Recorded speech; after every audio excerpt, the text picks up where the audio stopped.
This week, I'm joined by designer, writer and hat connoisseur Matt Baxter of Baxter & Bailey.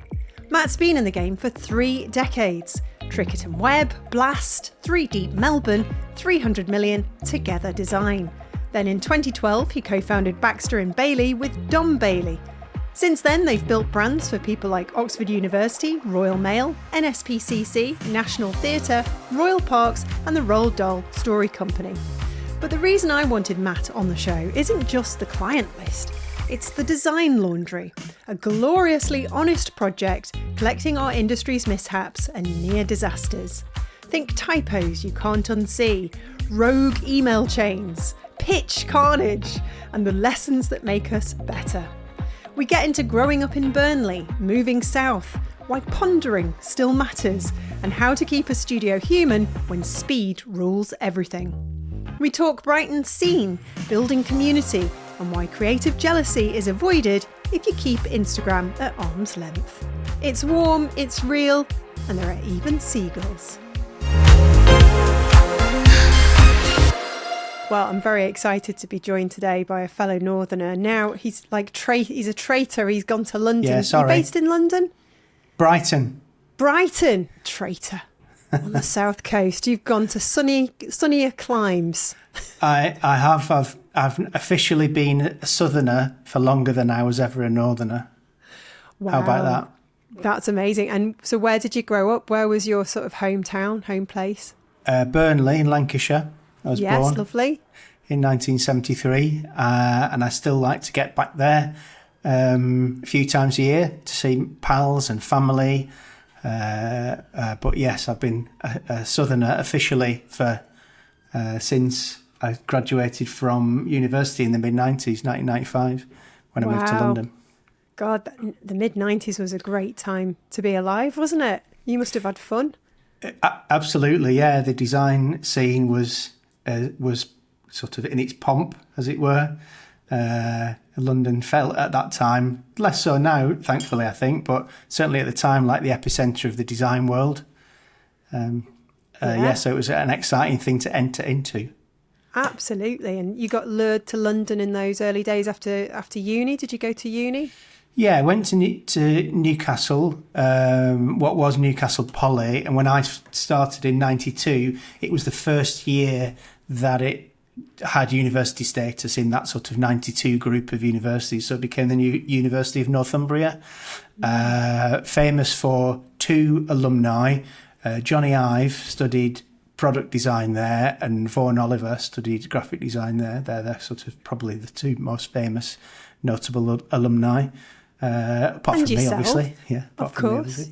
Yeah. So I went there in 92, graduated in 95, and I was going to say at the time, it was either you went to London or you did something else for a living, but that's not very, very much not the case. Actually, there were pockets of design industry happening in an exciting way in lots of parts of the country. So, I was quite tempted by Edinburgh, and a chap came to the degree show and. From a place called Pure Design in Edinburgh and was interested in my work, but I kind of had my heart set in London. Lots of my fellow graduates were heading down, so that's what I did. Yeah. And you just went down and never returned, like Dick Whittington. Yeah. Although, do you know what? A Brighton taxi driver told me the other day that no matter how long I spend in this city, I will never be a Brightonian. So there you go. I'll always be. Wow, that's a bit much, isn't it? Yeah, I think I think you had to be born and bred in order to qualify under his very strict criteria. Oh, maybe it was a bit bitter that all these outsiders were coming in, taking their jobs. Yeah, all these northern graphic designers and filmmakers and animators filling up the lanes. Brighton's a fab little spot. I mean, you've got a bit of a slow train to London. I don't know why they haven't sorted that out yet, but there you go. But what brought you to the bright lights of Brighton Pier, and was it the seaside? Was it love? Was it the love of seagulls? It was a bit of all of those things, but primarily it was love. I met my wife Katie here in Brighton, through some pals at Blast, a design company that I used to work for, and they were having a jolly down to Brighton, having just completed a project for the University of Sussex. And they said, and I just got back from travelling. I've been working in Australia for a couple of years at a design studio in Melbourne. And I just got back and they said, oh, we're going for a jolly down to Brighton. Do you want to come? And invited me down with them. And I did. And as a result of that trip, met my wife, Katie, who was their client, who they were taking out to celebrate at the end of the project. And yeah, Brighton's been part of my life in an increasingly significant way ever since. Wow. And what was her opening line or yours? So I'm being really nosy now. Do you know what? I wish I could remember. It was a long and boozy and fun-filled evening. But she's originally from Wakefield in Yorkshire, so I think we sort of the northern connection, as is often the case in various aspects of life, you sort of gravitate towards people with whom you have some sort of shared history or geography or something, don't you? I think. Wow, there'll be a movie of your life one day, and it'll all be, was this in the 90s or later on? This was it later on, early 2000s. Oh. Yeah, but who will play me? Harry Hill probably is a shoo-in. You went straight for it. You were right in there. Yeah, but it's back then, Matt, when I presume you had a bit more hair. Not a lot. Oh. No. Well, there you go. It's a sign of high masculinity. It's fine. Yeah, exactly. Yeah, and I compensate by buying too many hats. Oh, yes. Oh, gosh, I'm only just getting into all this. I've neglected the way I dress for years, and I'm just starting to make an effort with, various nice brands and stuff. And the hats is another level, isn't it? It is. It's kind of a necessity for us follically challenged individuals. But my wife Katie would definitely say I've taken it to a slightly obsessive level. But oh, really? How many hats have you got? Too many. But I occasionally try to put them all on at once, and the stack of hats is almost as tall as I am these days. Do you do the threading, the classic threading? Match the colour with the socks?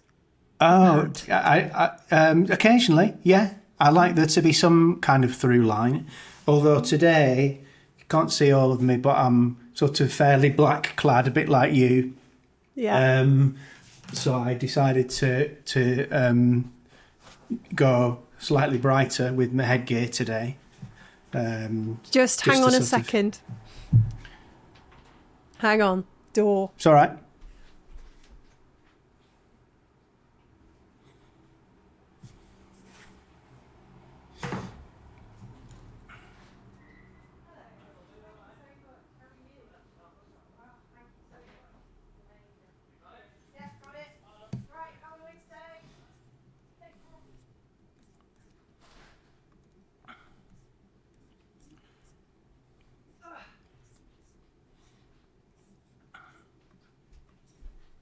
I do apologise.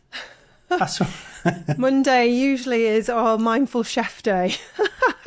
Okay. So we get our little bit of food in. I totally forgot. And they're late today. So that's your delivery for the week, is it?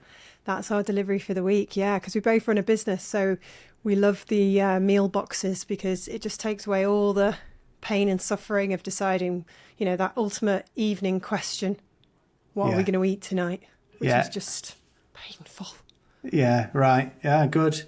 And you're Manchester or thereabouts, aren't you? Is that right? I'm thereabouts, around Manchester way still. Yeah, I'm out of the city now, just on the outskirts. But, I love it up here. Although we do toy with the idea of moving to London. Do you? Oh, yeah, even at this age. We're like, we never did London. We should go and have a bit of a London adventure at some point. Well, maybe that's going to be on the cards. You'll have I guess through Creative Boom, you'll know half of London, half of the design industry. So you'll It'll definitely be good fun. You'll have network and opportunity for fun. But Manchester and Northwest more broadly, a great place to be based. I mean, that certainly as a kid getting on the X43 from Burnley to Manchester was a highlight of the week, and wandering around Affleck's Palace. And oh gosh, yeah, same. Used to go there and buy the purple hair dye and the sort of sparkly tights, you know. Yeah, me too. Yeah, I'm not surprised. You might as well whilst you still had it. Yeah, I mean, Manchester's special, but I was talking to somebody from London the other day, and I was saying how great Manchester is, and they just sort of pulled a face and went, not really. Yeah, there's still that kind of, London's the only place and the best place, and yeah, it's an amazing city. It's one of the best cities in the world, but you know, you've got all these other places.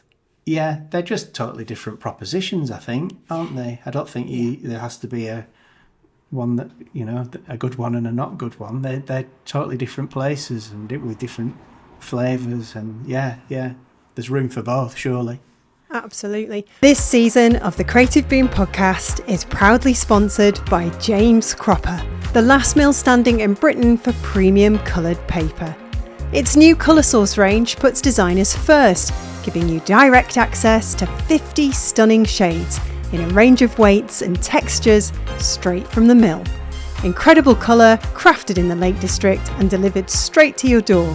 Discover the paper that brings your ideas to life via paperandpackaging.jamescropper.com. Well, how long am I allowed to ask, since we've talked about being, you know, follically challenged and all the rest of it, but how long have you been in the design industry now, Matt? 30 years this summer. Right, yeah. So you've gone through the ups and downs, the highs and lows, you've seen the whole change. Yeah, I think that when I graduated in 95, and I decided straight away that I wanted to go to London, and it was in an era, and you'll have heard this from various people you've spoken to over the years, I'm sure, you kind of wrote letters to the agencies that you wanted to work for. But I was definitely keen on heading down to London. But I think in 95, correct me if I'm wrong, but was that a recession year? It was a sort of challenging financial year. It was tough. I remember the Prodigy played Glastonbury that year. Ah, good memory. Well done. Yeah. I was there. Were you? Yeah. Yeah. So 95. So were they in their sort of Charlie Says sort of rave No, era? Was it after post. that? It was like coming onto the stage in a big giant ball. Oh, yeah, okay. And all that kind of jazz. Yeah. Well, great. Yeah, okay. I'm just looking at what happened in 1995 in the United Kingdom. Quite a lot. Good grief, it was Arsenal's glory years, wasn't it? Well, I don't know. Despite coming from a football obsessed small town, I'm not especially football obsessed, I'm afraid. Oh, well, that's fine. I do go to watch them now and again. Okay. Yeah. Yeah, I had a feeling it was like a financially trepidatious year in some sort of way. 95. But I got a job at a studio called Trickett Webb. Yeah. Lynn Trickett and Brian Webb were external assessors at my course, and they came up and reviewed the degree work and invited one or two people to go for interviews, and I was given a placement there, which after a couple of weeks became a full-time job, and I was there for 4 years. Wow. Committed. Yeah. I mean, I think that kind of 3-4 years is first job standard, maybe. Maybe a bit. Maybe people move a bit faster than that these days. I don't know. I think they do. Yeah. Do they? Maybe at least a year, and that's it. Yeah. Right. But it was brilliant. It was an amazing studio, great clients, really creative. Clients across lots of different sectors. You know, packaging for Boots, branding for arts and culture institutions. All sorts, really good and varied, and they placed a lot of trust in the design team. Even junior designers, new starters like me. I remember doing one of my first projects was a thing for Fedrigoni, the paper company. Yes. And it involved, we were doing this sort of folded piece, and I'd never done anything kind of paper engineering wise like that at that time. And I spent a day trying to work this thing out and couldn't quite get there. And Lynn came back from a meeting towards the end of the day and she said, "How are you getting on with that Fedrigoni piece?" And I said, "Well, I can't quite work out how to do it." And she said, "Yeah, you'll get there." And that and left me to it. And I did get there, but that was the kind of approach, was lots of creative trust in the team. It's also where I met Heidi Lightfoot and Katja Thielen, who I ended up working with at Together Design. Met, half as London's design industry, because I moved to London at the same time as pals from university, and there was just a very rich orbit, ecosystem, call it what you will, of people working in the industry, young people, and a great place to start. Yeah, amazing times. Sounds like amazing times. I think the contrast now, when all the clients want everything quicker, faster. Do you still get that kind of breathing space to be creative, or is everything just speeded up now? And in work now, I suppose we do our best to factor that in, to allow time for that. But there's definitely an expectation that things move quickly, things happen fast. And I suppose we have the tools to make that happen, digital tools to make that happen to a degree. So things that might have previously taken a few days 30 years ago now are instantaneous, which is quite useful in many ways if the technology can help us. But I think as long as we try hard to carve a bit of time for thinking and pondering and cogitating, the things that are a required part of the design process, aren't they? Particularly if you're a conceptual thinker, you need that time. How do we justify it to ourselves, though, when we're just sort of pondering? I mean, I always kind of forget to ponder, and pondering's an underrated enterprise, I would say. Yeah, I think so as well. It's an important part of the process, surely. Yeah. And it's nice to ponder over a cup of tea, stood by the kettle with your hands on your hips. Exactly. Pondering. Yeah. What's next? How do I fight the next fight? Exactly. Yeah. We've got, as most design studios do here at Baxter and Bailey, we've got several books on the shelf and in the library shelves about idea generation and where do ideas come from. And almost all of them talk about exactly that, Katie, that go and do something else for a bit. Forget the problem, forget the thing that's immediately in front of you, put the kettle on, or go for a walk, or have a swim, or some variation on do something different. And the pondering bit is an important part of the process, forgetting and thinking about something else. Yeah, I think it's important. It is. Now, you've, as you've said, you've had a lot of experience. You've been around the old design block a few times, and you came up with this concept, which was very quirky and lovely, called the Design Laundry. What's that all about? Shall I give you the kind of the full biog of Design Laundry and where it came from? Yeah. Okay, I will. So it's all started. Let's go back in time a little bit first. I wrote a note because I couldn't remember what year. So let's go back to 2014. So in fact, I'm going to go back a little bit further very briefly. So Baxter and Bailey were founded in 2012. Dom and I knew one another from having been partners in the business together before, and we'd gone off and done separate things, and then decided to get back together and form a business. And we kind of designed our business. We thought about what we wanted to do and the kind of clients we wanted to work with and who we didn't want to work with and the kind of sectors we're interested in. So we created a business that would suit us and our strengths and avoid our weaknesses as much as possible. Anyway, so we did that in 2012, founded Baxter and Bailey, first office in Hoxton Square in London. And a couple of years after that, 2014, we were invited to take part in a talk at a design festival that no longer exists, called Designival, and it was in Liverpool at a venue called Camp and Furnace, like amazing ex-industrial building, multi-use, and we were invited because Harry Pearce had dropped out. So Harry Pearce from Pentagram was the Saturday night speaker after Morag Myerscough. So what a lineup! And Harry Pearce for whatever reason had to step away. So 2 weeks ahead of time, we were invited to step into his not inconsiderable shoes.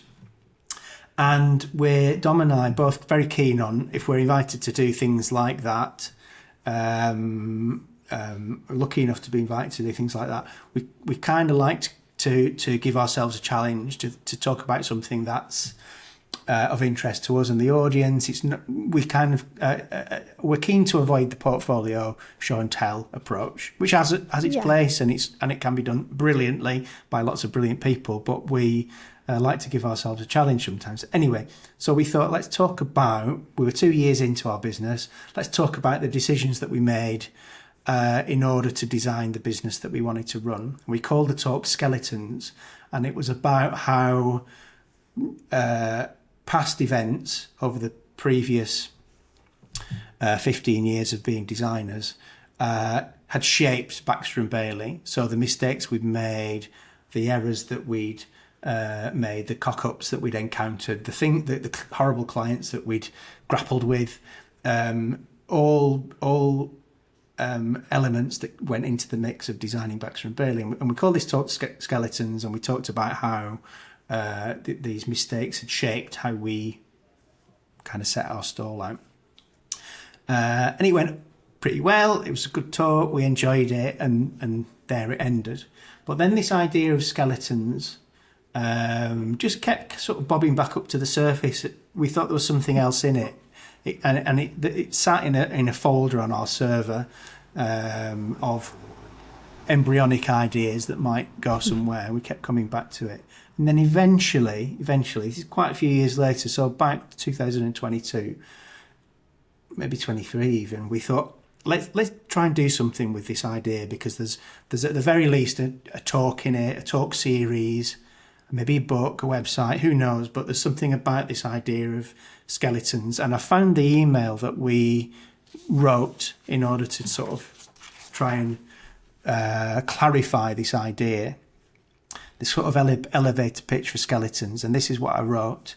It says, despite what agency websites and shiny social media accounts might suggest, every successful design career is littered with creative missteps, aesthetic cock-ups, bad decisions, terrible clients, ugly work, and downright disasters.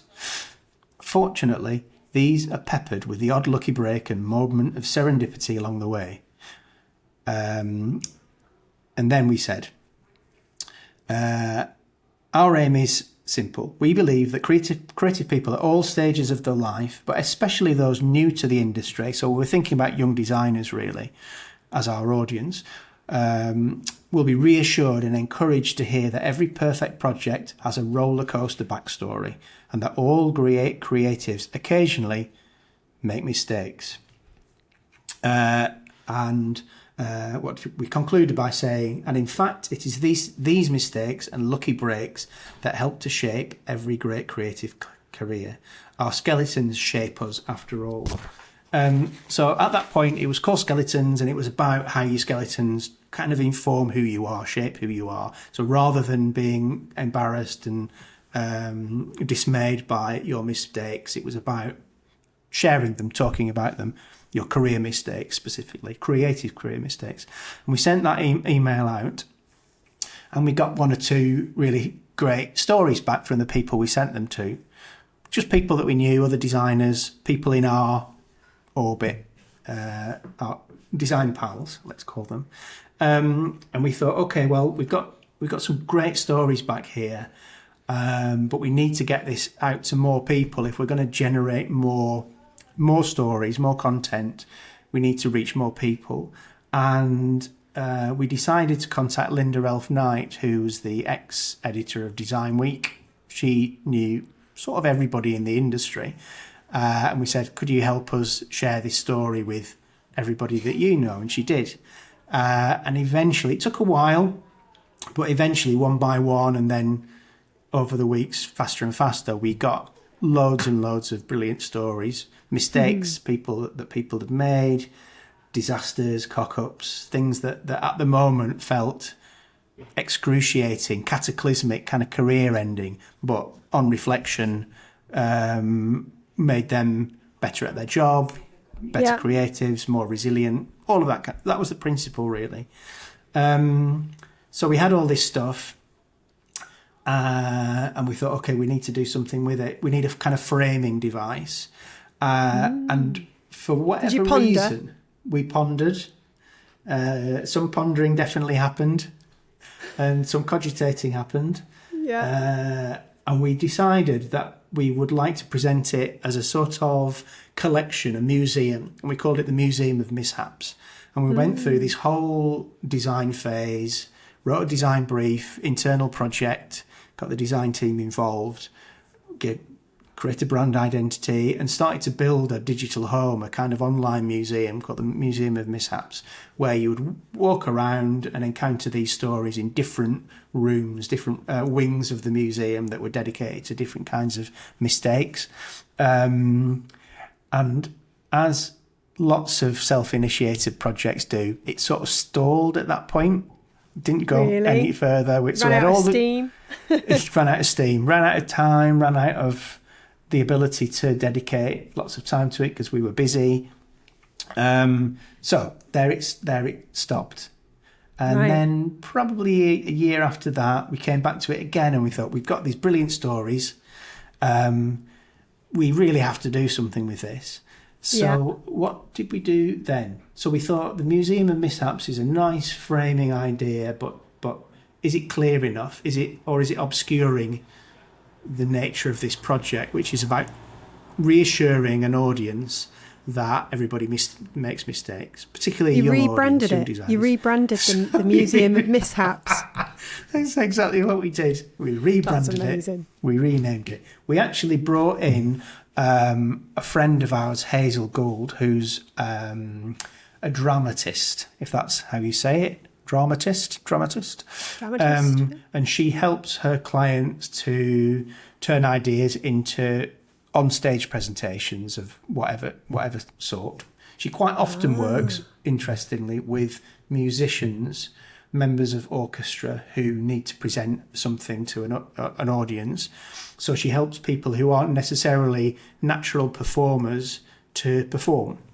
And you're not a natural performer, Matt. I don't believe it for a second. Come on. My origins in Amdram coming through. And Hazel came in and we sort of workshopped it. We did a drama workshop and it was brilliant.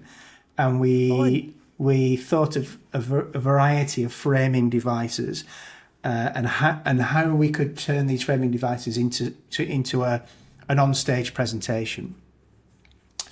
And as we were doing this, there was a kind of moment of external pressure came in because we had the opportunity, amazingly, to take part in OFF in Barcelona, OFFF, the annual event in Barcelona, to do something on stage. So, which we said, yes, please, we'll do that. And we pitched this idea to them, and they said, that sounds brilliant, come and do it. So that added some pressure. All right, we've really got to do this now. We've got to turn it into a viable on-screen production of some kind. And we thought, if we're going to do it, we're going to do it right. So with Hazel's help, we evolved the Museum of Mishaps into the Design Laundry. Nice. And I've just dug out, actually, some of the sketches that we drew with Hazel in the workshops. So forgive the scrattiness of some of these. But we kind of designed our outfits for the... Love it. So we wanted to look like laundry workers. We thought about the fact that we should have kind of Doc Cotton style laundry bags as stage props. It's like playing again. Yeah, and crucially with Hazel, this is a particularly scratchy drawing, but we thought on stage we need a washing line, and we need to be able to hang items up as we tell some of these stories. So through this process, the design laundry was born. We had a framing device. We had the idea of uniforms, props, how it could be a fun on stage thing.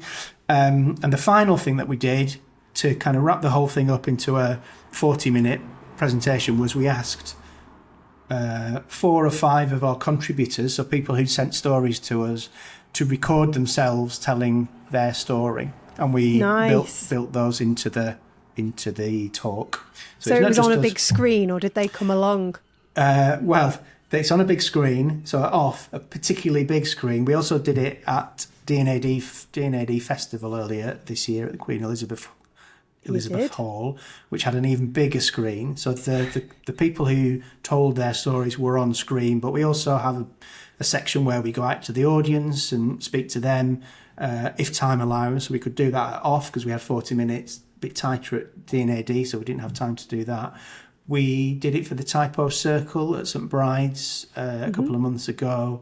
Slightly smaller screen there, but we did have the opportunity to actually bring one of our contributors, Ryan Hughes, the typographer, illustrator, author, up, and he told his story.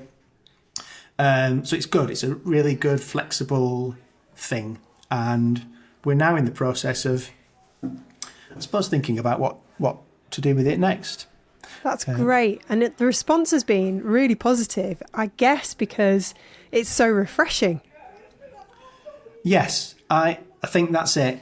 I mean, do you know what? It's funny. We've done talks a few times, the Design Evil one, and certainly now this Design Laundry, where when we're building them, it just feels like the natural thing to do, kind of natural subject matter. Why would we not want to talk about this stuff? And afterwards, people say, "Oh, that's really refreshing. Thanks so much for bringing this stuff to our attention." And it's quite often pleasingly surprising that there are so few people taking this kind of approach to design industry, or more broadly creative industry talks. So it's good fun, but yes, you're right, it has been really well received. People enjoy it. They enjoy the unusual approach, and the fact that it's got a sort of sense of theatre to it, maybe, in the props and the outfits. Is it because, Matt, that the design industry can sometimes take itself a little bit too seriously? Can it? Do you think it can? Oh, come on. You with your orange hats and your matching bloody socks. Come on. I think you're probably right. I think it's probably got a lot to do with that. Yeah, definitely the case. Like at Off, for example, which was brilliant experience, and I would, if you can afford the airfare and the time to spend a few days in Barcelona, I would very much, and this is to your audience, recommend going. There's a lot of people seriously presenting serious work, seriously good work, but seriously presenting serious work. So you're right, there is a lot of that stuff going on. Yeah. I think it is refreshing, but also, have you had people say, "Oh gosh, you're so brave, you're so brave"? Because I've taken on a kind of slant with Creative Beam. I mean, we've always been warm and cuddly, but I've taken on a sort of, I'm putting my face behind everything a bit more, and I'm bringing a bit of cheekiness. Yeah, I've noticed that. It's great. I think it's great. Oh, thanks, love. Yeah. Well, I've eased myself in gently. I've been doing the podcast for 5 years, and now I've gone, oh, flipping heck, I've got to get on video, haven't I? Just as my face starts to sag. I mean, I'm, the female equivalent of losing your hair. I was like watching a vlog back the other day, and I said to my sister-in-law, "I've got jowls. I've never noticed that before." I was like perfectly happy before I saw myself on the big screen. She's like, "Don't you dare. Don't you dare. It's a privilege to be alive." I'm like, oh, flipping heck. She's quite 10 years right. younger than me. She's of that generation where they're all like, positive thinking and all that jazz. I think it's a brilliant thing, and it sort of brings a different flavour to how things are presented as well, doesn't it? I think if you're in it, it's good. Yeah. But why does it have to be brave? That's what I find interesting, Matt. I think maybe it's people who say that, because I don't think Design Laundry is brave from our point of view. We're not really revealing much of ourselves. You know, Dom and I do tell a kind of personal disaster story within the format of the talk, but we're mostly revealing other people's stories.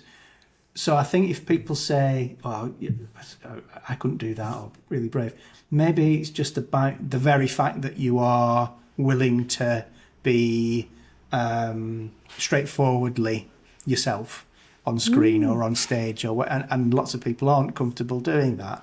And I think certainly for me, it's taken however many years I've been working, what did I say, 30 years to get to a point where I'm quite happy to be a bit daft on a stage and wear a Design Laundry outfit and haul laundry bags around because... Yes. And why is that? The gift of getting older, isn't it? It's the gift of getting older. Yeah, it's hopefully that. Yeah. You know you're not here on a dress rehearsal. You've probably had at this point some loss, some suffering, maybe some health problems. We don't have to go there.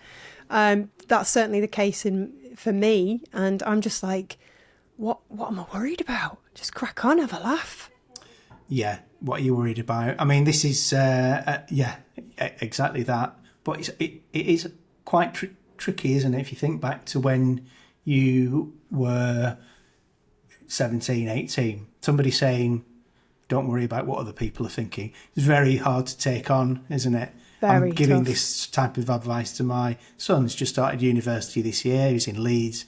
It's just that they got to the end of his second week now. And that's sort of the kind of thing I say to him. And I can see him thinking, what are you talking about? Everybody's thinking. So I think there's definitely a point at which you are happier to be less self-conscious, maybe. But I think in terms of the Design Laundry, when people share their mishaps, the industry can have a very polished veneer, and there's this perception perhaps that to be successful you have to be seen to be, perfect, nothing ever goes wrong, lots of polish.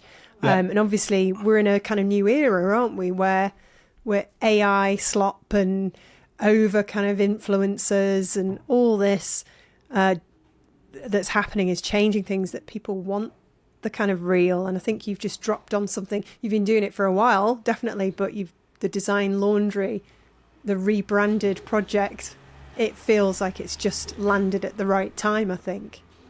That's interesting. Yeah, I hadn't really thought about it like that, but I think that's a good, a nice observation. I think that's the sort of thing that from inside running the thing, trying to make the thing work, it's maybe harder to see that. But I think that's an interesting observation. In the era of design perfection, let's share some imperfections.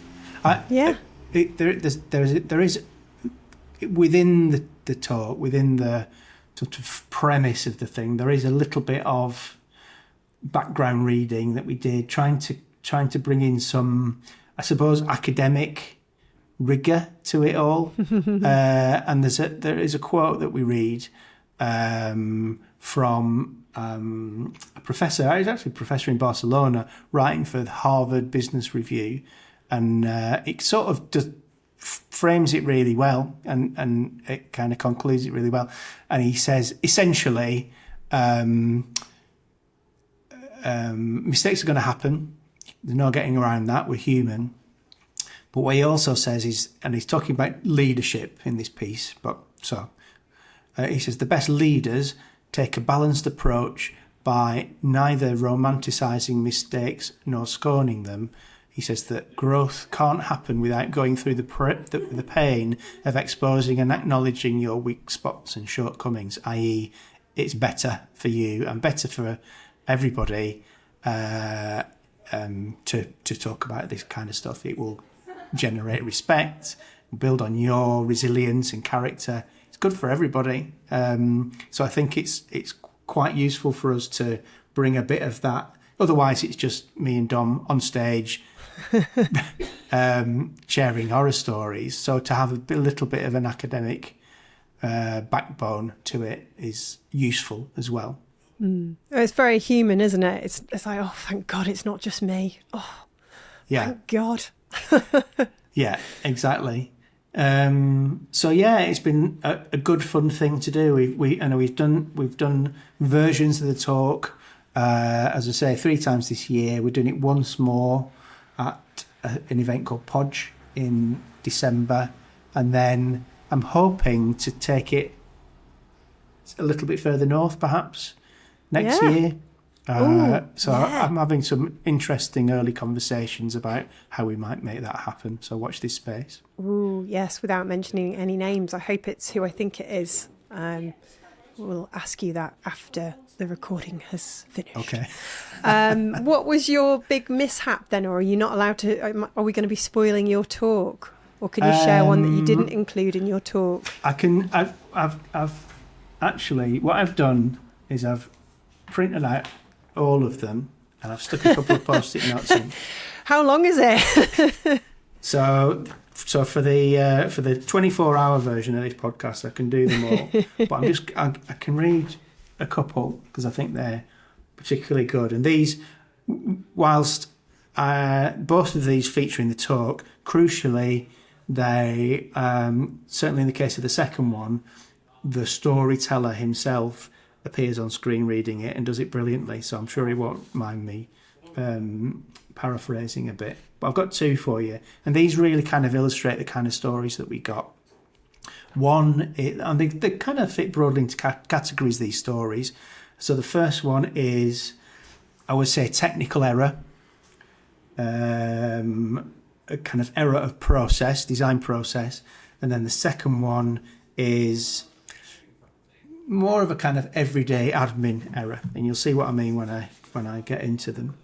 So the first one was from Francis Jackson, and Francis was a founder of OPX, brilliant design business called OPX, and has since left that business, left design entirely, and gone on to do something entirely different. Maybe because of this story, not quite sure. And she sent us this story. She says, we worked for some time for the Prince's Trust for the Built Environment.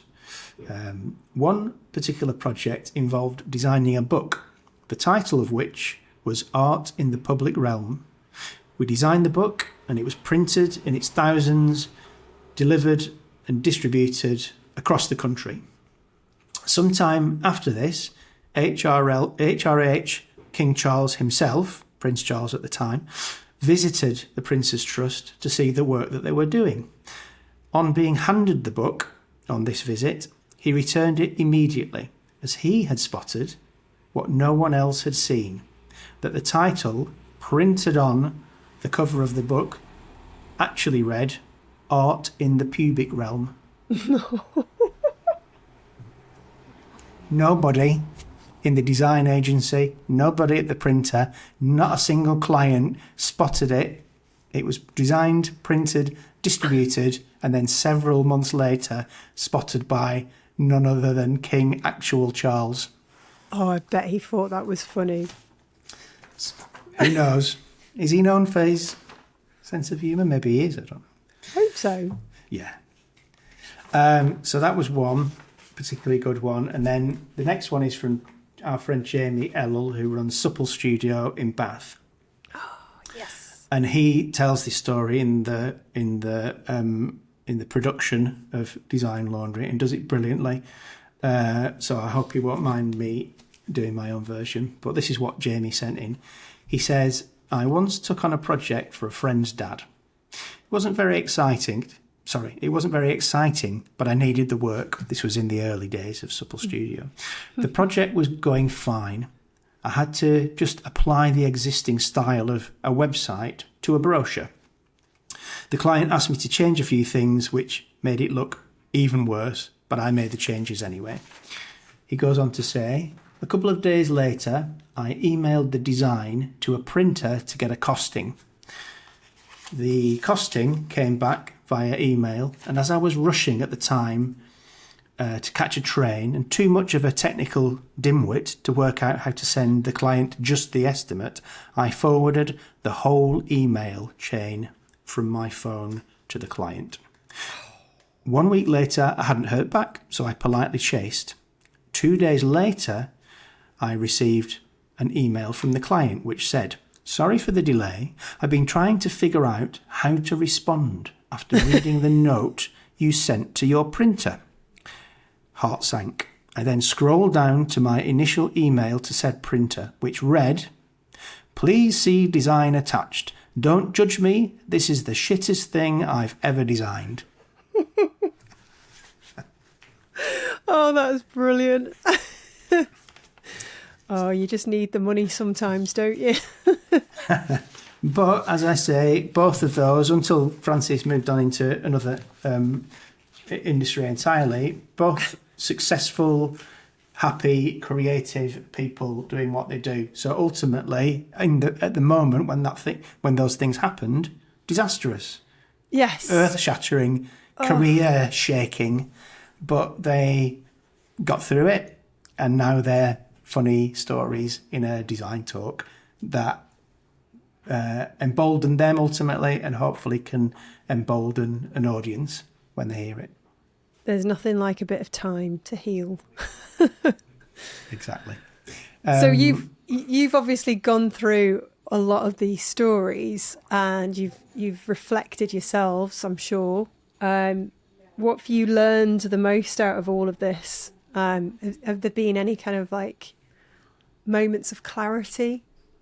I think we've learned that there are common types of mistake, creative ones, I suppose, broadly, technical ones, but there are also, these are a category of their own really, mistakes that are not made by the designer or the creative, they're made by the client, but they reflect in a disastrous way on the designer in the moment. So decisions by clients, comments by clients. So we've got a whole category of those. But what I'm saying is, what we observed was there are shared mistakes that we all make. Email fails, technical cock-ups, bad design decisions, quite often presentation based, so lots of kind of embarrassing presentation type stories. So they're kind of common themes that everybody encounters at some point. So we thought that was quite useful in that there's a kind of unifying, we've all done this stuff element to it all. I think that's what occurred to us in kind of reflecting on it all. And also that inevitably, in the moment, these things feel disastrous, cataclysmic, but people bounce back quite often very quickly. People often still cringe a little bit at their own stories. So Jamie telling that story in the video in our design talk is visibly embarrassed to be telling it. You can see the cringe in his shoulders, but and it's quite often the case that the incident, whatever the inciting incident is, positively affects the behaviour of the individual. So Jamie always checks his emails now, make sure there are no kind of ruderies hiding in the chain. People check their copy more diligently, and there are learnings to be made out of all these mistakes, other than shit happens, get on with it. And what have you personally got out of the whole experience? Has it sort of made people warm to you a bit more? Have you gained clients out of it? I don't think so far the audiences have been design audiences, so peers, industry folk, and I think that will probably continue to be the case. It's a talk that's made for creative people who are in some version of the creative industry, whatever it is that they do specifically. But I think what has it done? We're probably those design laundry guys for some people. Not Baxter and Bailey. Well, yeah. I think that there's probably a good association between us as an agency and this talk and the sort of fun and the kind of creativity of the presentation, the creativity of the talk itself, I think reflects positively on us.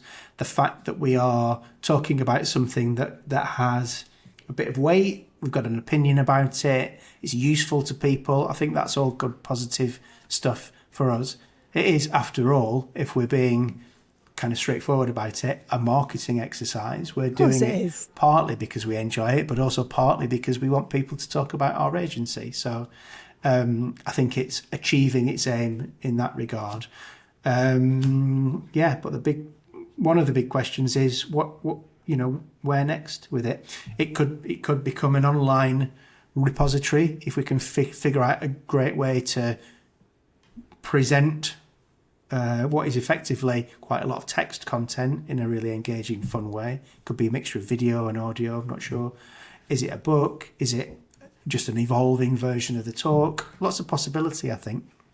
Absolutely. Has anybody wanted to remain anonymous? Yeah. And Yes. did you say they were allowed to, or do they have to put their name to it? No, we were happy for some to remain anonymous. Not many, just one or two. God, they must have been embarrassing stories then. Go on, tell us who it Yeah, I was. can't actually remember which ones were sent anonymously. I mean, we didn't receive them anonymously, but Right, one or okay. two people did say, I'm not quite sure if I want to put my name to this. But really all the stories are coming from people who are trying to run successful businesses by and large. So everybody has a degree of caution, don't they, about things that might reflect badly on them. Yeah, oh gosh, yeah. But with a little bit of hope and a bit of luck, what you're doing is the other added extra is that it's opening up a conversation, and it's also showing younger designers that it's okay to make mistakes. Try not to make mistakes, but don't, beat yourself up if those things inevitably happen. Yeah, exactly.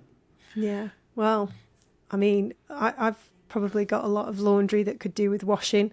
There's been Send plenty us of some stories. Yeah, maybe I will. 16 years of running Creative Boom, 10 years of running my own PR digital agency.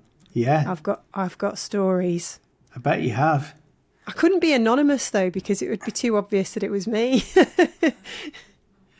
Yes. How would you anonymise? I just pretend I ran something else rather than a media platform. Yes. Yeah. Well, particularly now that you're becoming much more of a visible part of the mix as well. Yeah. Tread carefully. Sometimes I wake up in the middle of the night and I go, oh my God, what am I doing? What am I doing? My face is out there. There's somebody out there now got making AI content with my face. Oh. But then it soon passes and I'm fine. I think you get to an age where you think, what's the worst that can happen? So I'm, being used illegally somewhere in the far corner of the world for a film I didn't agree with. It could be worse. It could be worse. Well, thanks, Matt, so much for sharing the story about the design laundry and giving us a little bit of insight. It will be really interesting to see where you take it next. Definitely an interactive website. That would be fun.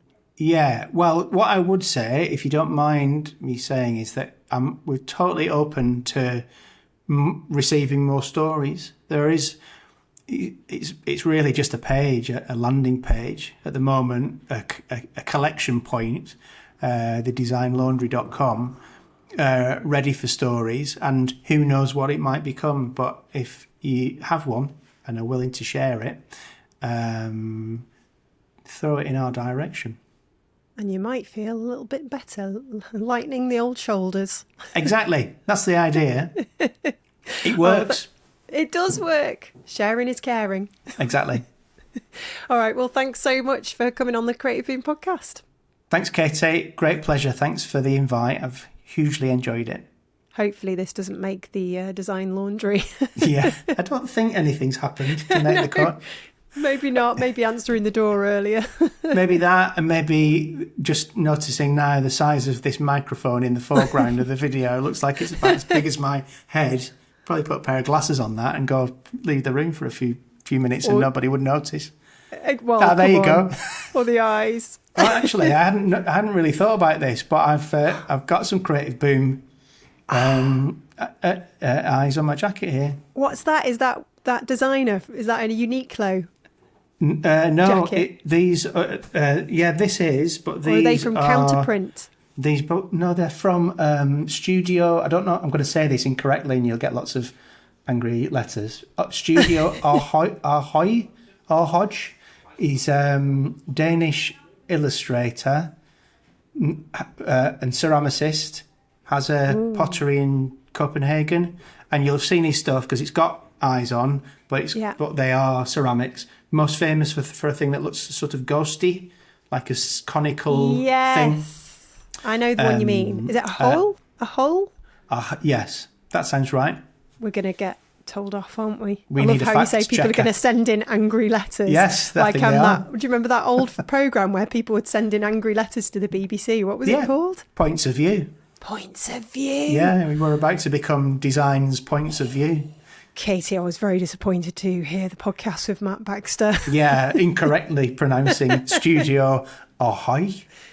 You can write in to Matt and share it on the Design Laundry. Thanks again to James Cropper for sponsoring this season of the Creative Boom podcast. Remember, its colour source range gives designers direct access to 50 beautiful shades and a choice of textures, all crafted in the Lake District and delivered straight to your door. Explore the collection and bring your next project to life at paperandpackaging.jamescropper.com. So the spark mat is where we have some fun. I'll do my jazz hands just to emphasise the point. You do your jazz hands and I'll put my Fun Times hat on. I love the orange. So I just bought myself a bright orange rucksack. I feel really cool. You got to get some colour, especially in this time of year. Absolutely. I thought, it's October. I'm buying myself an orange bag. Sod it. They go with my new Flower Mountain trainers. Oh, there you go. Yeah. Bringing some colour into the Bringing world. a bit of Japanese vibes. Yes. To create a boom. Now that I'm on video, I have to make an effort, so...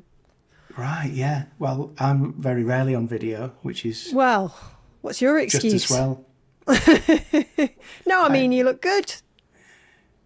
Well, I think I look like a potato with a pair of glasses drawn on it, but with an orange hat on top, all is forgiven.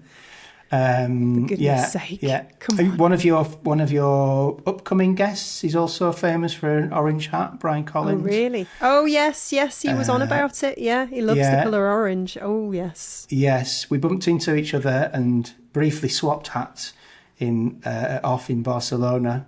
I think in order to try and get past the fashion faux pas of both wearing an orange hat. Yeah. Is he good fun, Brian? Does he like a drink? We had a good chat. He's sort of always on, I think is the best way to describe him. Always on. A character. Yeah. I love a character. Yeah, and brilliant work as well, of course. Yes, of course. Yes. So listen out for that. Well, your episode will be following Brian. So unfortunately, you're not following after Brian because what we do is a nice chain reaction for our... Yeah.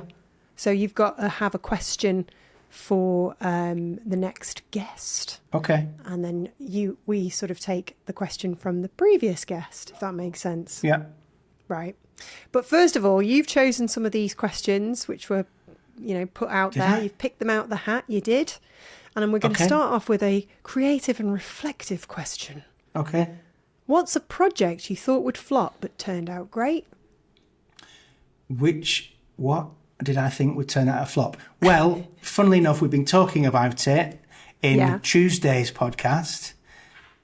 Monday's podcast. Monday. What day is it today again? Thursday. Okay. Smoke and mirrors. It is what became the Design Laundry. So there were various points at which we thought, have we even got anything here? Is this good? Will people be interested? What should it actually be called? Let's put it back on the shelf for several years. So the various points in which we thought, Dom and I both thought, not quite sure about this one, but we persevered and got there in the end.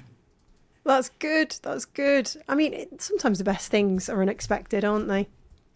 Yeah, I think self-initiated things also, that kind of self-doubt can creep in, can't it? If you are the designer and the client, and in this case, the performer, the writer, everything, you can kind of question yourself and second guess, and it begins to crumble a little bit if you're not careful. So yeah, it does. We did worry about that one, the design laundry, but we got there in the end. Good. Speaking of figuring it out as you go along, I just realised I didn't have the previous week's guest's question ready, so I was furiously looking at my notes whilst you were chatting away. Okay. And I found it. So, and it's a good one. It's a good one, but we'll come to that in a minute. Okay. Do I get to know who it's from as well? Oh, you do, yeah. It's from Pum Lefebvre from Design Army. Yes. A formidable woman. Absolutely incredible. She did some amazing campaigns for Hong Kong Ballet. Yes. To, what was it? I can't remember the classical... The menopause mat. I just keep forgetting things that are just so simple. Torval and Dean danced to it for their gold. Oh, Ravel's Bolero. It'll come to me. Ravel's Bolero. There you go. Honestly, you men don't know how lucky you've got it. For God's fuck's sake. I think we do. Or 3 a.m, waking up and staring at the ceiling and sweating. That's my life at the moment. But anyway, enough about that. Now, what's a medium or a discipline you secretly wish you were good at? I've got a design-orientated answer and a non-design-orientated answer for that. I would love to be a great photographer, and specifically, I would like to be able to retain in my brain the technical knowledge and expertise one needs in order to be a great photographer. I love taking pictures. I love the resulting photographs. There was actually a photography module when I went to university many, many years ago. So I've learned the stuff, but it just doesn't lodge in my brain. So I wish I somehow could retain the technical expertise in order to understand how cameras work in order to take great pictures. That's the design one. Yeah. Non-design one is I'd love to be able to sing really well, because some people will know this. I love to a little trip to karaoke now and again. I love singing whilst I'm pottering around at home, but I would not describe myself as in any way successful at singing. I'm from the Marquis Smith school of singing. I'm from the Sean Ryder Singers Academy. Okay. There's talent there. There's. But to be able to do it well would be amazing, wouldn't it? I'd be a good singer. Yeah. I know. It'd be incredible. I always have a bit of a dream. Wouldn't it be great to be a good pianist? Pianist just would rock be up great. to any piano and just bang out a tune. People. Yeah. Unfortunately, that requires how many thousands of hours of practice? Well, Malcolm Gladwell would have it that it's 10,000 hours. Mm-hmm. He would, yes. That's what it takes. It's probably good book, more. That. Yeah. Probably more. Probably. And you have to start early, I think. You have to start early when your brain is what's the word? Plastic. You can retain stuff and your brain's still forming. It's too late for me, for sure. Too late for us, Matt. It's too late. Our impromptu Jules Holland style boogie woogie piano, the opportunity for that is long gone. I'll tell you what, I'll get a really good keyboard.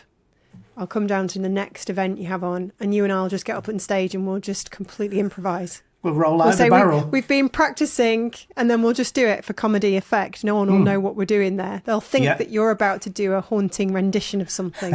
They'll think that I've been playing piano since, I was 7 years old. It's not the case. You've probably got a very nice voice, but I can't play the piano. So I think together we will, entertain, which, kind of goes halfway to fulfilling your dream, which I presume is you enjoy making people laugh. You enjoy being on a stage and entertaining people, I guess.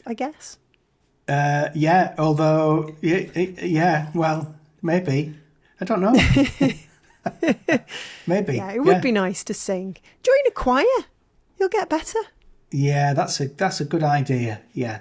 Join a choir. They always find a place for you, even if it's at the back. It's true. Yes. Yeah. Okay. I will definitely consider that, Katie. Yeah. Okay. All right. Now, speaking of skills and talents, have you ever been creatively jealous of someone, and how did you handle it? There's a short answer to that, and that is all the time. I'm creatively jealous all the time, and it's a good thing and a bad thing. I think a little bit of creative jealousy is quite a motivating force. However, it is also quite destructive and problematic. And it's usually, creative jealousy is usually triggered by social media and people's perfect Instagram presentations of their amazing work. And the way to deal with it is to not look at Instagram. Yes. I have the same thing, but with people's outfits. Ah, right. Okay. Because I'm shallow and vacuous. I mean, the algorithms are successful for a reason. They know what pushes our buttons. And yeah, the answer is just not to look at this stuff. I by way of an experiment this weekend, we've just come through, I decided I would not open Instagram at any point through Saturday and Sunday. And as a result, I didn't feel jealous of anybody else's brilliant work. I didn't feel I needed to buy that T-shirt or that hat. Or that orange bag. Or that orange bag. And I got some stuff done as well. It was a good and successful experiment. Yeah, it's mad, isn't it? We're all sort of... I'm 47 and even I get these sort of silly emotions and it's just a damn app. Flipping heck. Yeah, but designed very cleverly to do exactly that, I think. Make us feel inadequate, that we're not enough, that we're not dressed smart enough, that our houses are shit, that we need to buy this, that we need to consume. Yeah. I had this conversation about specifically about interiors, that interiors aspect of Instagram, and somebody told me, and it may not be a thing anymore, I don't know, somebody told me that there is a website called There Is Nothing Wrong With Your Home to try and counter this. I love that. There is nothing wrong with your home. Yeah, or your house or something. I've got this weird desire to buy striped coloured candles and completely swap my sofa for something more mid-century modern. It's just, I don't know where it's coming from. It's probably coming from Instagram. Probably, yeah. It's clever but invasive stuff, isn't it? Dom Bailey, my business partner here at Baxter and Bailey, he's much better at kind of separating himself from the influences and the kind of the insidiousness of social media in that way. I'm more of a sucker for it myself. I mean, it is a good way to see brilliant work and probably the fastest way to see brilliant stuff that other agencies and creatives are doing.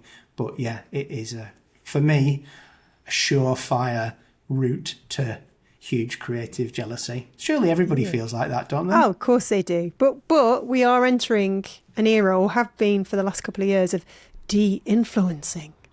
Oh yeah, go on. What does that mean? Well, it's kind of doing the opposite of influencing, although it's still kind of influencing. It's just basically saying, don't buy this, don't use this face cream, don't buy the orange hat, do this instead. Or, no, I love the orange hat. I wasn't being mean. I love the orange hat. Do you want to see my orange bag? Yeah, go for it. Okay, hang on. I have to go and get it. All right. Hang on. I'll go and get the orange bag. Gosh. While Katie's away, please may I draw your attention to our agency website, baxterandbailey.co.uk. That's Baxter, A-N-D, Bailey.co.uk, where you'll see all of our work, meet the team, find out what we're up to. I hope she won't mind that. It's brief by advert. A brand there you go. Beams. Isn't it lovely? It's good that, yes. Yeah, it's the most impractical thing. It's only got a drawstring at the top. The straps are really flimsy. Yeah. It was an insane amount of money, but I got it in the sale. And it's like a rare sort of collaboration with somebody called... I haven't got my glasses on. iMock. Oh, Isn't yeah. it beautiful?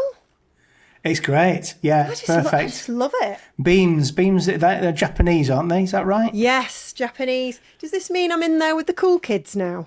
I think it probably does, yeah. I think you're definitely with the cool kids. God, I've been trying all my life. There's a swanky men's clothes shop here in Brighton called Pegs and Son. Oh, I know it, yes. They're lovely people. I include them in our Christmas gift list sometimes. Right, well, they sell amazing things, but they've definitely got me clocked as one of their, the kind of classic creative industry 50-plus shopper. And they always say two things to me when I go in there.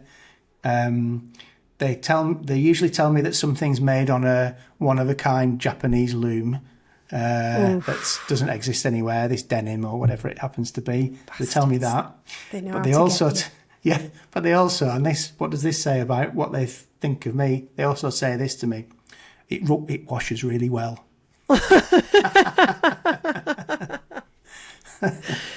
it brilliant. washes really well, sir. I'm in. Where do I sign? Yeah, exactly. Yeah. Here's my checkbook. Yeah. God, there's a sign of my age. Checkbook. When was the last time we had a checkbook? Bloody hell. Yeah. I did a big clear out of our office at home at the weekend, and I found a checkbook last used about 15 years ago, I think. Good grief. Yeah. I wouldn't even dare to think when we last used one, but it was probably around the same time. I remember having a lesson at school telling you how to write a cheque and how important it was to write a cheque properly. Same. Yeah, and how to do our signatures and all that. Yeah. Yeah. Gosh. Are you of an era where you also had to fill in a form with the things that you liked doing, and they sent it to a big computer in Edinburgh called the JigCal, which was about the size of a house, apparently, this computer. Yeah. And then a few weeks later, you get a piece of paper telling you what job you could do. Yeah, it was a journalist, somebody who works in public relations, or what was the other? A lawyer. There you go. They'd obviously honed it a little bit by the time you used it. Told me that I should think about being a butcher. How did it come to that? Did you say I like sausages? I think they may have admitted to a fondness for pies, perhaps. I don't know. We've got a butcher in our family and a carpenter and lots of miners. My parents were teachers. We definitely had some journalists in our family as well. Mm-hmm. Yeah. It's interesting, isn't it? I like looking back and seeing what people did. Yeah, I like me a good family tree. Yeah. Right, now we're moving on to personal and playful. I like how I've categorised these questions. Oh, yeah. Let me think. You've picked quite a few here, so I'm going to pick one. Ooh. What's a scent or a smell that instantly takes you back to a memory? Well, this particular scent takes me back just to the general idea of childhood and play rather than a very specific thing. But it is the one smell that's absolutely surefire, guaranteed to transport me as soon as I pop the lid off and have a smell, and that is Play-Doh. Yes! Holy Christmas, that's some special magic going on there. Do you know? Instant transportation. Absolutely. That is, same. It was just magical, wasn't it? Yeah, plasticine doesn't have the same effect. Crayons, they're the sort of things that come close, but pop the plasty lid on a pot of Play-Doh, it's 1976 instantly. It's quite amazing. They came in the little tubs, didn't they? But they also came in the strips. I think plasticine came in strips. Oh, is it a different thing? Play-Doh was definitely in a branded little tub. Yeah, and it's kind of for a younger audience. Play-Doh is like the Duplo to plasticine's Lego. Do you remember that magic sand we got as well? That was around the same time. Yes. You put magic sand in water and you could build towers in water, Yes. and then when you took the sand out, it was dry. We thought that was the future. It was the future. That and Shrinky Dinks. Yes. And what else did we always want for Christmas? Mr. Frosty, obviously. Yeah, which was shit, let's be honest. Yeah, an Argos classic. Yes. Oh, gosh. The Book of Dreams. Do you remember? Yeah, of course. Much excitement when the pre-Christmas Argos catalogue came out. Yeah, I think there's smells for different times of year as well, isn't there? If I smell tinsel, that takes me back to the mid-80s. What Mum does in the tinsel kitchen. smell of? It's like me. Do you know that? Back in the 80s when it was all naff swirly carpets, and your mum and dad had a forest green swirly sofa from IKEA, which was all the rage, and the Christmas tree would be covered in coloured lights and just loads of kind of that. It was like tinsel, but it was like it was made to look like hanging snow and icicles. Yes. Yeah, and it had a kind of plasticky smell that might have been offset a little by being close to the sort of coloured fairy lights, and the whole house just smelt of this kind of plasticky tinsel. Yeah, that to me takes me back to being a kid again, 7, 8 years old. Right, yeah. Christmas. I read it, that's good. I did read somewhere that of all of the senses, the sense of smell is the one that has the most transportative. Is that the right word? Power. Yes. Yeah. It has the most sort of nostalgic superpower.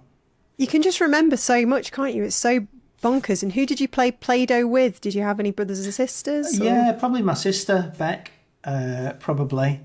And... this says a lot about some of the qualities that make for good designers. I was very particular about not mixing up the colours, because you end up with sort of grey sludge, don't you? So, you do. With plasticine in particular, but I think Play-Doh had the same issue. It becomes this sort of grey non-colour if you mix them together. I was very, very particular about that. Don't cross the streams. That. Oh, Don't Cross the Streams. No, brilliant film. It's almost time as well. October. It's almost time to watch it again. Nearly. God. Not quite. Not quite. Maybe the night before. This season of the Creative Beam podcast is sponsored by James Cropper, and its new colour source range is a game changer for designers. It gives you direct access to 50 carefully created shades with a choice of weights and textures straight from their Lake District mill. Beautiful, sustainable coloured paper made in Britain by experts who live and breathe colour. What's something you'd love to believe in? Speaking of, superstitions and all the rest, even if it's not real. I was going to say I've got a boring answer for this one, but hopefully not boring. But it's quite worky. It's quite a sort of worky related. So. Lots of people will have this model in their minds when it comes to new projects, and it's the 3 R's. Have you come across the 3 R's? Yes, yeah. And so given that you know them, just remind us what they are. I'll try and remind you, and if I can't remember, you remind me. So I think it's remuneration, recognition, and reward. Right. So that means that every project... I thought there were different R's, but never mind, carry on. These are my R's. Remuneration, recognition, and reward. So remuneration, will you get paid well for this thing, this project? Recognition, is it the kind of project that you'll be proud of, you can show to people and will generate interest and more work? And reward, will it be enjoyable to work on? Will it feel good to the studio? And it's generally said that you need to pick 2 for any new project. You're only ever going to get 2 of those out of 3. So you might be paid well and it'll feel good, but nobody will be interested, or however that works. So pick 2: remuneration, recognition, and reward. And I think they're rare, they're unicorns. But I want to believe in projects that have all 3. They're out there. They come across. You come across them now and again, and they're a delight. But I believe in those 3R projects. We believe in them. They're going to come to you. Exactly. Yeah. Might have to stop sharing all your mistakes in the design laundry, though. Just to sort of up your chances. Yeah, I'm maybe. only joking. Yes. Only joking. Yeah, maybe. Well, you're in the age of de-influencing. It's fine. The honesty and the credibility. What is it? Trust is authenticity now. Okay. Yeah. Yeah. I'm not quite sure what that means, but it's... Neither do I. I think you just got to be real. There's a song in it, Actually, that's a question I didn't ask you. If you're going to get up and do karaoke, what's your song of choice? Okay, so I have a number one absolute go-to. I'm going to be really careful about which point in the evening I deploy this, because it's a total throat shredder, and it can mean that any subsequent songs are quite difficult to perform because of the impact of this song. But I do very much enjoy, and some of my friends and family will confirm this, I do very much enjoy singing Ace of Spades by Motorhead. Oh my God. Because it's short, it's fast, it's loud, and if you lift the microphone up, you even look like Lemmy a little bit, even if you haven't got massive mutton chops. And it's good fun, but it to the non-trained vocalist, it takes its toll on the throat. Yeah. But like the previous answer to the previous question, you've hit 2 things out of 3 there. You might not have the voice that you hoped for, but you've entertained and you've made people laugh. There you go. Good value for money. There you go. Yes, yeah, that's good. All right, so you've set the table. You've got a chance to have a dream dinner guest, dead or alive. Who will it be? I've actually got a bit of a blank on this. I've got a question. Yeah, it is a tough one. Yes, I've got so many creative heroes. Well, how about you just don't have a creative hero on this occasion, and it's somebody who's not related to creativity? Well, is it a single person, or can it be multiple people?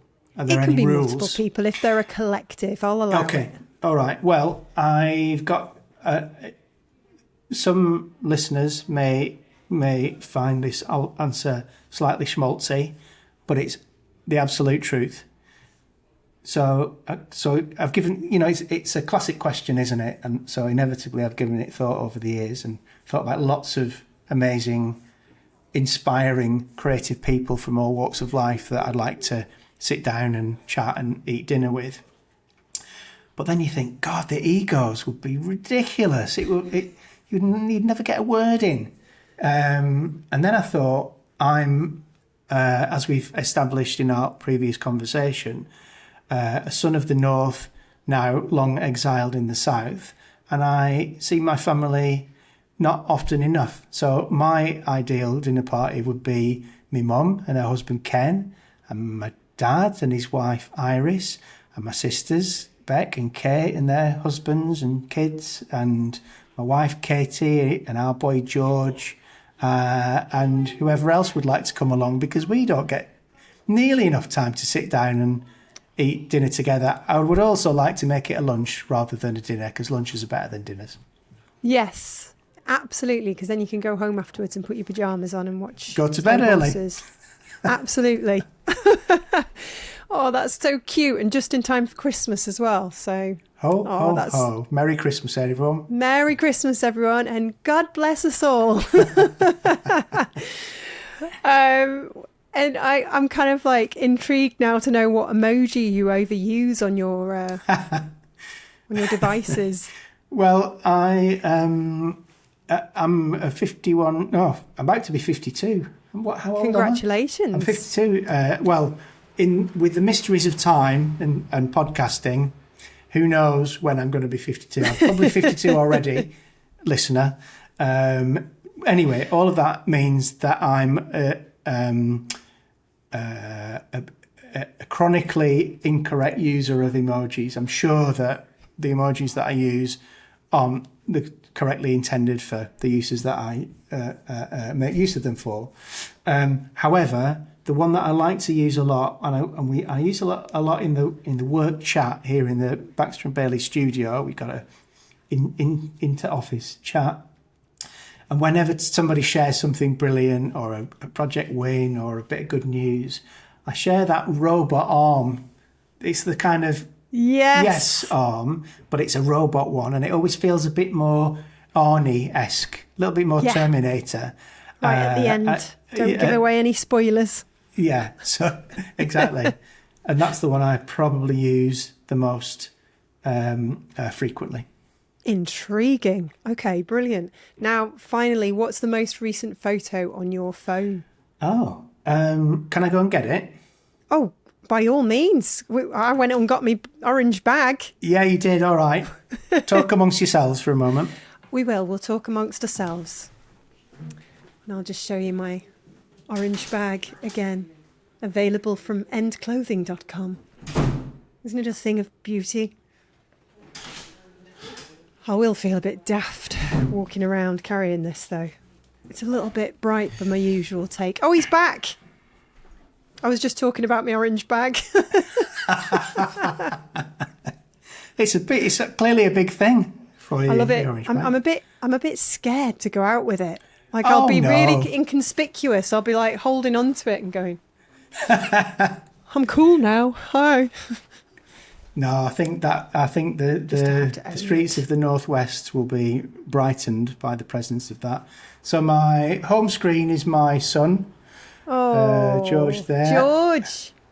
And then the most recent picture is very boring, and it's from Saturday, and it's it's an IKEA watering can that looks like a cactus. I need to get that. Yeah, it's good, isn't it? That's lush. Well, I thought so.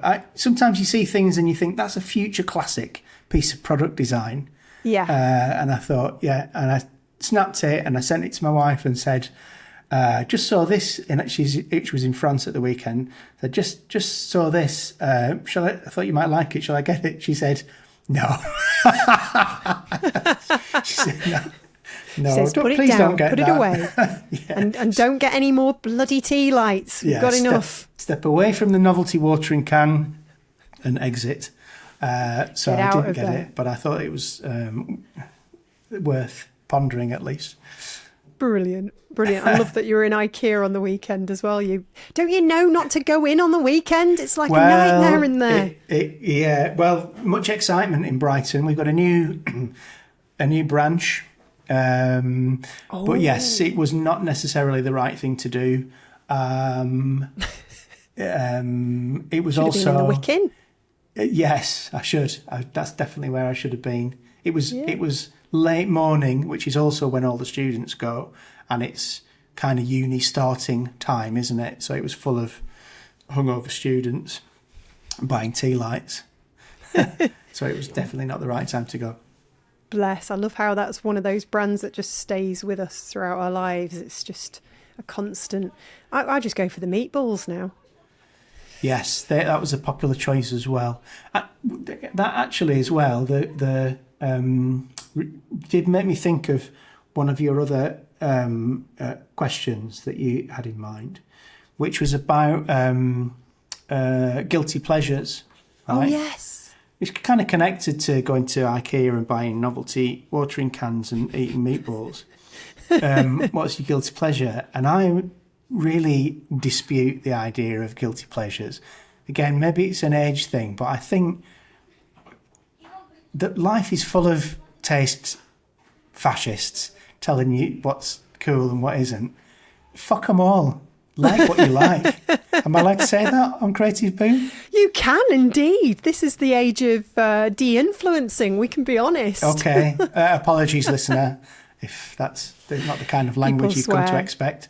Yeah, like what you like, as long as it's not destructive in any way. Like the music that you like, read the comics and books that you like, go and see the films that you like. Nothing's a guilty pleasure, for goodness sake. Yes, get over yourselves. What a silly question. Yourselves. Who would ask such a question? I think it's a good question, Katie, because it gives people like me an opportunity to rant. Now, we have a thread that runs through the show. We always ask each guest to give a question ready for the next guest. And the guest last week was Pumla Faber from Design Army, and she asked the most incredible question. Imagine you've just received breaking news. A massive comet is heading toward Earth. You have two choices. You can stay with your family on Earth and accept what's coming, or you go with your family, board a spaceship to Mars and go there instead. Which would you choose and why? Oh, blimey. Can I have a little bit of information about what's waiting for me on Mars? It's as it is waiting now. For us? Oh, it's no. as it is now with a bit of musk thrown in. That's definitely sealed the deal. Bring on the asteroid. We don't get political on Creative Beam. Come on now. Okay, it was more about the atmosphere of Mars, actually. Yes, the atmosphere. We don't want the atmosphere. No, quite thin up there. Have you ever read Red Mars by Kim Stanley Robinson? No. Right, so that's about the colonisation of Mars. It's brilliant. It's a great sci-fi book if you're a geek like me. And there's a bit of a series too. Highly recommend. But yeah, even if there had been a sort of setup, so to speak, and you could go there and survive, I think I would just rather stay on beautiful green Earth. Yes. And accept our fate. Yeah, wait for the explosion. Yeah, that is a good question. I'm actually going to see John Grant on Thursday night, and he sings a song called Mars. Oh, there you go. You'll be thinking of this wonderful question and hopefully smiling and chuckling. Now, have you got a question, my love, for the next guest? Yes, you've put me on the spot there, Katie, which I know is the point. So, yes, here's one. How about this? What from your design or creative history, what practice or artifact or technique that's now extinct would you bring back to life? Ooh, that's a good one. That's a really good question. So that's going to be put to our next guest, which will be our actually, I don't know if it will be Joy from DNCO. I think it might be. Sorry, Joy. Sorry, Joy. Yeah, so you've got to think about that, love. Yeah, but she's joining us on Monday, I think. Oh, great. Yeah, she'll be good. Which is, Monday, got to think, and then followed. And then actually, you're the third to last guest of the season. Excellent. Yeah. And then we're done, and I can lie on the floor and have a break. Yeah, get the Play-Doh out and the Argos catalogue. Sniff it. Yeah, be transformed. Exactly. Transported back. Who's the final guest? The final guest. The final countdown. Do. It's Chris Wilson, who's a graphic designer based in Glasgow, who also goes by the name of Stickman. Right. Okay. He's a wonderful human being. So, is he? Oh, he is. He truly is. And he's got a fantastic story to share. Great. That sounds brilliant. Two good guests there. I know. And then it's the Christmas special. Well, what a way to end the year. I know. It's not bad, is it? It's pretty good. That is pretty good. Well, Matt, thank you so much for coming on the Creative Beam podcast. It's been wonderful. You've been an absolute sport, and we will hopefully catch up with you very soon. Thanks for the invitation, Katie. It was brilliant fun. I thoroughly enjoyed it. Thank you. Thanks, love. All right. See you soon. That was Matt Baxter of Baxter and Bailey. Big thanks to him for being so open and for making space for imperfection and reminding us all that we're just human. If you've got a story for the Design Laundry, share it at thedesignlaundry.com. You'll feel lighter, brighter. I promise. Links are in the show notes too. If you enjoyed this, follow Creative Boom wherever you listen, tap 5 stars, tell a friend who needs a nudge to keep going, and you can find more interviews, resources and inspo at creativeboom.com and over on our socials. Matt, thanks again, and to you for listening. Take a breather, put the kettle on, ponder a little bit, and come back for more honest conversations with creative people.